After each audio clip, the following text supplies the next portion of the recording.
Na nga guys, dumating na yung order ko. Chinelas. Ayan. Sinot ko na siya kaya medyo madumi na yung likuran kasi tinry ko. May white siya, tapos nag-order din ako na itong color brown para kay Mudrakels. Dahil lagi ang madumi ang paa, dapat brown lang. Dark color lang para sa kanya. Ang cute nito guys, so akala mo mamahalin yung itsura niya.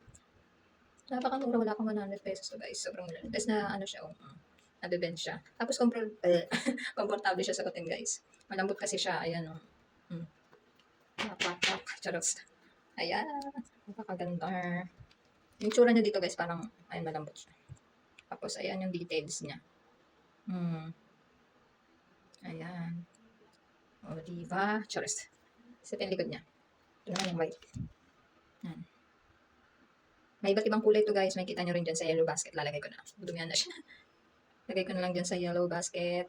Iba't ibang kulay guys. Sobrang mura lang nito guys. Parang lagpas lang to 50 pesos yung bili ko. Para mapalitan na yung kawawang chinelas natin dyan. Ayan na nga guys. Thank you so much. Bye!